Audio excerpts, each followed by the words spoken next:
Hi, friends. Thank you for being with us today. This is Sunil Chandy, and this is Food for Thought, a ministry out of Christ Episcopal Church in Westerly. Thank you again for joining us. And so there are about 7 people on board. Good afternoon, Natalie. How are you doing? You're like one of our high fans. I love it. If you're, I think Stevie Blanchette is watching. Jan is watching. Hi, Jan. How are you doing? Good to see you. I love seeing your picture with your grandson there and his graduation. It's beautiful. I think also there are going to be many other people who are going to tune in as well. But please say hello to us. Acknowledge that you are a part of our conversation. I think Meg Frost is watching. Meg, say hello so that they know that we're all connected in some way here. And if you can share this stream on your Facebook page and all around so that people can connect with us. I think Simi is on board too. Simi is watching, and she is on her way to work as well. But she's hopefully she's not watching and driving. But she's there. And tomorrow, Simi and I, tomorrow's session has been pre-recorded, and it's a conversation with Simi and I. Simi and I were in a conversation with Ben, our producer, and so hopefully you'll enjoy that as well. Hi, Meg. How are you? Good to see your smiling face to all of us. So there are many people who are on board with us on Facebook Live, but they're also on board in the very many different platforms that we have. So again, please do share with your friends who might be interested in our conversations. And our conversations have been very interesting. We've had some really amazing guests on board this program, and it's a program that I find to be very refreshing and inspiring, because I'm connecting with people and then with all of our parishioners, and then some outside of our geographical area. We're connecting with all of these folks, but we're also connecting with the people who are interviewing with us, the people who are giving us their insights. And all of these people are people who are just living a wonderful journey, walking this journey of life, this challenging journey. And the insights that they give us are insights which encourage each one of us in our own walk. I think it's an important thing that we have these wonderful conversations, because it helps us as we go through this particular challenge. And again, I am resonating with what Bobby Allardyce said just yesterday, where she told us that Bobby Allardyce, one of our parishioners who dearly loved parishioners, her and her husband Fred, also a deeply dedicated vestry person and parishioner of Christ Church. It was wonderful in their conversation. They gave us so many nuggets of wisdom, but one that stuck with me throughout the rest of yesterday, that helped me to kind of continue to keep hopeful, was that wonderful thing that her mother used to tell her whenever they were going through some challenges. She said, "And this too, honey, will pass. This too will pass." The challenges that we have will pass, will end at one time. It's the lessons that we learn from this challenge and how we approach this challenge, not only this challenge, but all the challenges of our life, that really help define who we are as a people. And maybe even how we face these challenges speaks to who we are as faithful people of Christ. And so I love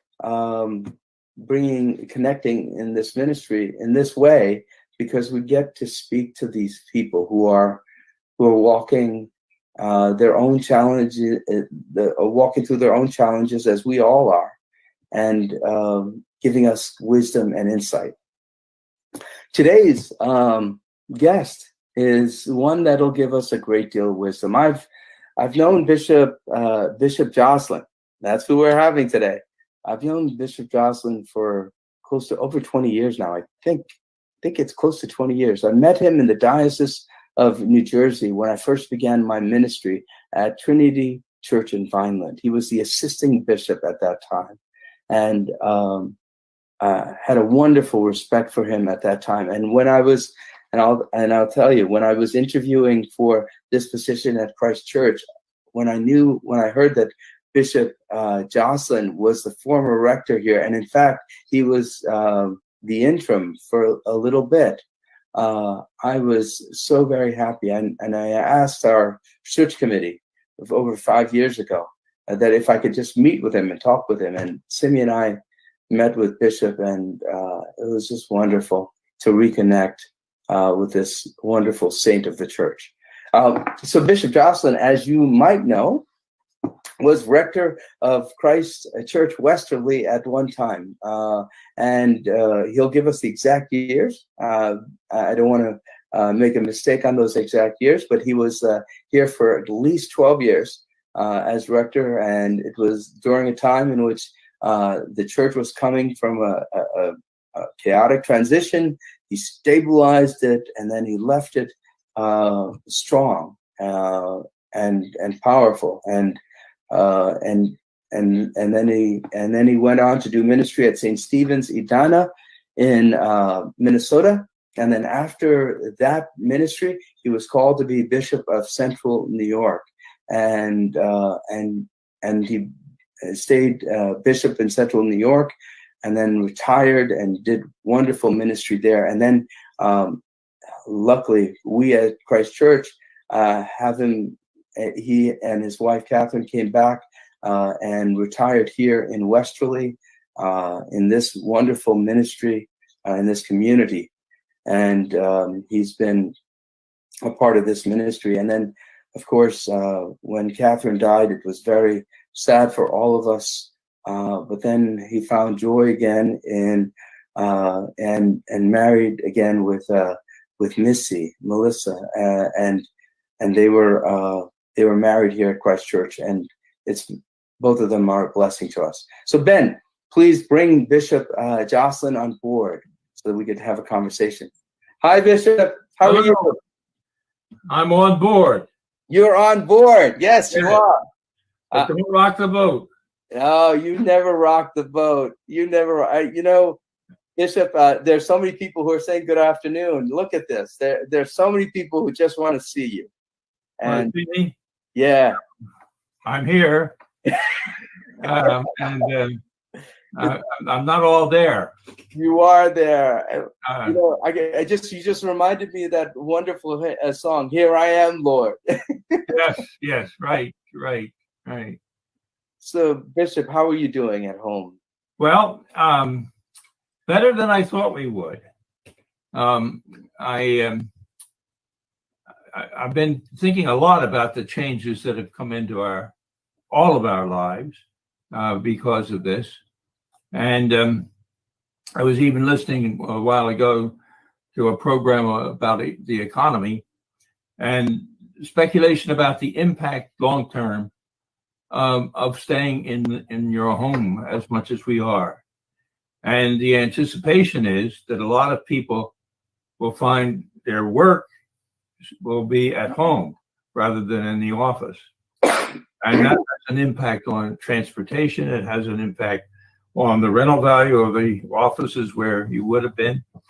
And all kinds. Of course, you start speculating and you come up with the worst possible thing that could happen. But it is a very interesting thing. We'll have to watch and see how it goes.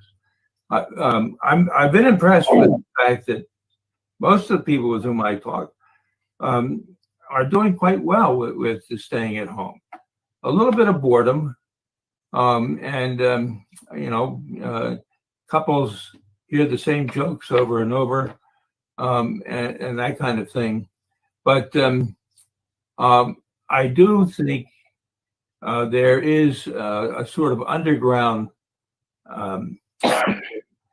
of being cooped up this way, and that may very well have contributed to some of the energy that went into the riots that we've had. That's a classic expectation, and so that's a thing to think about. Your conversation with your spouse's conversation with each other. We need to replenish our jokes. The fifth time you heard the same joke, it's not quite as powerful as the first time. But on the other hand, I think this has afforded us time to relax, and time to have conversations that otherwise would not have happened. We're valuing a chance to. We spend a lot of time going down to the ocean in Mikapog, and just watching the ocean and seeing how things are going there and so on. It's very, very, very nice. And we've come to taking drives in the car, and that's a very, very helpful thing. I know there must be people though who are just very, very frustrated with being cooped up this way, especially if you're an extrovert, you need to talk with people, and sometimes it's a little more difficult to do that. But we've been coming along, and most of the people I meet have been doing pretty well with it. Yeah, no, I think, yeah, you're right. I know I feel cooped up at home. And, it's interesting that you say this because, tomorrow, Simi and I are going to be on the Food for Thought too. But just thinking about how our life has changed because of this COVID crisis. All, 3 of our boys are back at home with us. We've had to renegotiate. Before they were in college, and I'll tell you, there was a little bit of a freedom that we were feeling, Simi and I, and now that they were away, and when they came back home, all of a sudden we loved it initially, right? Having them come back home, we said, "Oh my God, it's good. We'll have dinner together and everything."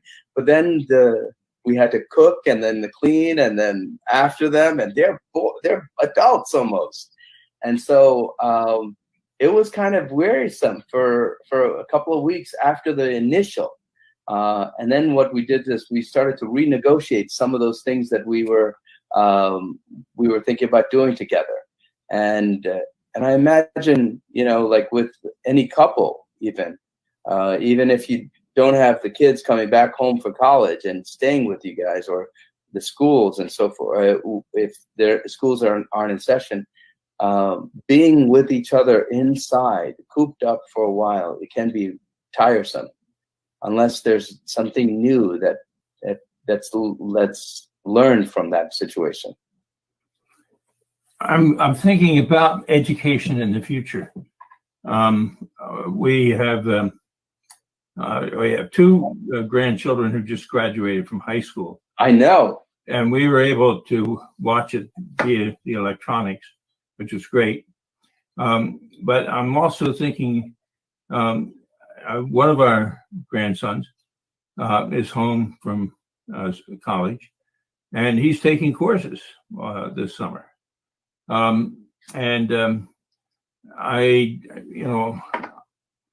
think we want to know the effect of trying to take courses electronically, and that's got to change a lot as opposed to being, say, in a lecture hall and hearing a professor there. What changes, and we don't know. It may be perfect, it may be better. Certainly, it might be cheaper. On the other hand, that creates enormous financial problems for colleges and universities. Yes, and so we've got a lot of things to work through. Yeah, I think like even I know that the 2 grandchildren, Daniel and Sarah, who graduated. That's right. That's right. Yeah. Yeah. And the idea was, and I feel so sorry. I feel a little sorry for the graduating classes this year, because all of the pomp, the circumstance, the party, the gathering together, the celebration part is kind of a little bit diminished because we're so isolated from one another. But on the flip side, I also saw like the teachers and schools are making extra effort to connect with those kids, and in fact, I saw Paul, your son's or Sarah's, Elizabeth's graduation, I think, and she actually had a podium, and her teachers came around her, and socially distant, of course, and they gave her their degree. I think that was what I thought I saw. Well, they came up with, I thought, a rather imaginative thing. Yeah. I know a lot of school districts came up with something. In Elizabeth's case, they pre-recorded. Elizabeth did the class speech. They pre-recorded that, and they did other things that eventually were pasted together. And nobody was there. You were all home, etc. Now, one benefit is you're sitting there watching the program and hearing the names. And there were 500 names in Daniel's school. And we were there watching. They're all read alphabetically, and T is at the end of the alphabet. So there, in a way, it was good. You could get up and get a Coke or something while you were waiting for the T to come up. Elizabeth was better because J is earlier in the alphabet. But what they did, which I thought was great,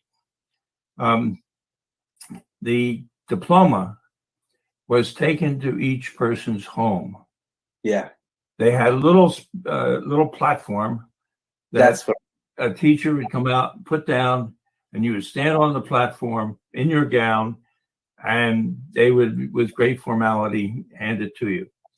This was preceded by a school bus and a fire truck. And they came in and they were making noises with the siren and all the rest. And people would gather on the streets and start to clap and so on. So they be substituted for the normal way with some drama. And I thought that was a wonderful thing. And I've heard of other schools that have done that same sort of thing. But, we are adaptable as an animal, and we'll get through this. And yeah, I think that speaks to our creativity as humanity. The idea that whatever the case may, whatever the situation is, we're called to adapt. We have to, and then we think outside of the box, and we're creative. I love that. I love the idea that those teachers in Elizabeth's graduation made it special for her. And I think in Westerly we're doing the same thing. Our school system is very engaging. Our community is very close, and I know that they care about our graduating seniors. I mean, I have a young man across the street who's graduating, who graduated this year, and there was a lot of fanfare, and we were just joyful with them. I think a lot of schools have picked that up and have drama as a substitute for people sitting in a room with 500 graduates, and they're all their families and so forth. And that's it's good to see the imagination. Yeah, you know what, Bishop, you made me chuckle a little bit when you were saying that they were reading the names, and then you would get up and go get a Coke in between. And I'm thinking, wait a second, when my sermon comes up, is that what you're doing? Well, I'll tell you, I when you're preaching, I get the Coke before.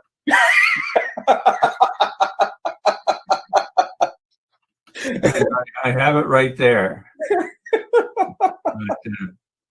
Yeah, just to get that extra caffeine in, just in case. There was something on TV this morning. I watch a lot of TV now, and I only have pieces of the story, but I think it's an interesting story. A woman singer in England died at 105. She came to fame as a singer in World War I. And then in World War II, picked up singing.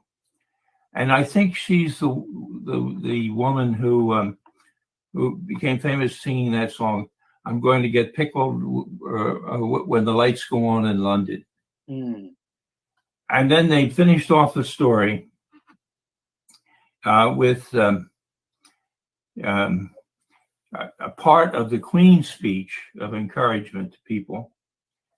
And I noticed, I watched that Queen's speech very carefully because I enjoyed trying to figure out where the phrases came from. And she had part of her speech picking up phrases that were in vogue with Churchill and so forth during World War II.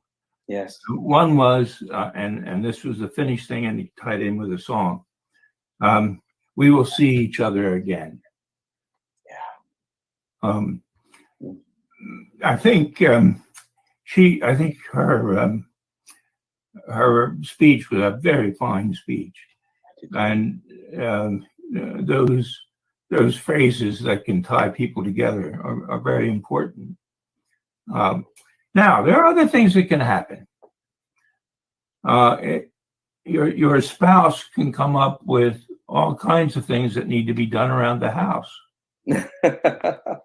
And I've been working at that, and in a way, I'm glad. It's almost as good as getting around to it. Those round things you get, and if you have around to it, you can do all the things you were going to do when you got around to it.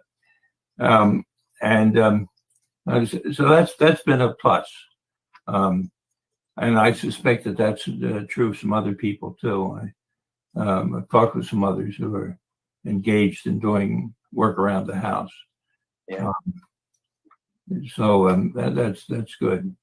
Yeah, we're doing a lot of work around our house too. I mean, we planted some plants and everything, and we're trying to, now I find myself, because we're at home all the time, trying to figure out what to do here, and I notice the things that are not right, Yes.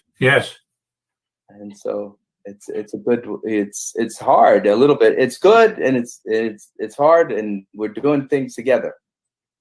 It's a challenge to the country. It's a challenge to all the people. To how do you function when you're cooped up? Number one. Number two, how do you function when people are being laid off, or furloughed and so forth? And that's a financial issue. And I think there are going to be a lot of financial consequences that we haven't anticipated. Some good, many bad. I also think that, I think I mentioned this to you. John Coburn, who eventually was the Bishop of Massachusetts, but before that, when I was going to seminary the second time, he was the dean of Episcopal Theological School and president of the House of Deputies, all in one. And he came back from a general convention, I think it was 1964. And he said, "I wish there were a way that we would never have convention during the year of a presidential election." And his point was that elections stir people up, often in a negative way. And there's tension that's built into the society for all kinds of ways, and in ways you didn't anticipate. And he said that all of that creeps into our like common life. Yeah. So that's another test that we're going through simultaneously with this business of being cooped up and not able to do all the things that you can do. Now, on the other hand, I've talked with a number of people who are doing some things around their house, as you've just alluded to. Some of them, my son and his wife have gotten a frog pond. Now, I don't think that I would put a frog pond at the top of my list. They dug this thing and so forth. And I found on TV this morning a little snippet of a picture of somebody who had a big pond out in the back, about the size of a bathtub, and in it was a bear splashing around. So I sent it to Paul, and I said, "Why did you do this instead of a frog pond?" And I'm waiting to hear back from him. But this bear was having a wonderful time, and I don't think I want a bear in my backyard, but we'll take whatever we can for interest. That's right. Bishop, we haven't, before this crisis, we used to meet almost every week, once a week in the office. We'd have some time together, and I cherish those moments. And even though we can't do this, I resonate with what you just said before about we're still connected. We're still connected, and knowing that you're there, you and Missy are there, that we're in this community together, that your prayers are present, makes this whole challenge so much easier. I thank you for your friendship and your guidance, not only for me but also to our church. It's a joy and a privilege. Well, Christ Church means a great deal to us, and we have very warm memories from the past and enjoyment of present relationships, and so it's important for us. Yeah, and we're glad that you're there. I do think you might have more energy. Well, yeah. Sometimes, it's hard to, even 20 years ago when we first met, you kind of knew that about me. It's hard for me to sit down in one place. I've observed that. That's why I look to you, people like you, for wisdom. Well, thank you for joining us, Bishop, and hopefully you'll come back again. And please give our love and regards to Missy. Missy has been a great blessing for many people, and especially me. And she doesn't like to be out front too much, but she's very supportive and cares a lot about people. Yeah. Well, God bless you again. Thank you, Bishop, and we'll please continue to keep us in your prayers. Very good. I will. All right. Thank you, Bishop. Bye. Friends, again, another example of a wonderful, wise person who's in our circle of connection and influence. And the bishop is praying for us. He continues to give us wisdom and understanding, and as we counsel with him. And it is a joy to have him and Missy in our community. So, as is our tradition in this program, what we do is at the end of this session, we say together a prayer for those who are for us who are suffering through this particular challenge, and knowing that God will give us a way to find a path through it, and we'll be stronger because of it. The Lord be with you. Let us pray. Jesus Christ, you traveled through towns and villages, curing every disease and illness. At your command, the sick were made well. Come to our aid now in the midst of the global spread of the coronavirus. Heal those who are sick with the virus. May they regain their strength and health through quality medical care. Heal us from our fear, which prevents nations from working together and neighbors from helping one another. Be present with those in authority who are making hard decisions. Support the medical professionals, emergency responders, teachers and students, pastors and priests, and our caregivers. We ask this all in your name, Jesus. Amen. Join with me in the Lord's Prayer. Our Father, who art in heaven, hallowed be thy name. Thy kingdom come. Thy will be done, on earth as it is in heaven. Give us this day our daily bread. Forgive us our trespasses, as we forgive those who trespass against us. Lead us not in temptation, but deliver us from evil. For thine is the kingdom and the power and the glory forever and ever. Amen. Friends, go into the world, spreading the light of Christ, the light of hope. The world needs it right now.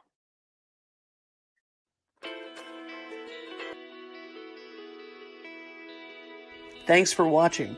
Did you know that you can join Christ Church from anywhere in the world? If you're feeling connected to what we're doing, email us today at communicate@christchurchwesterly.org.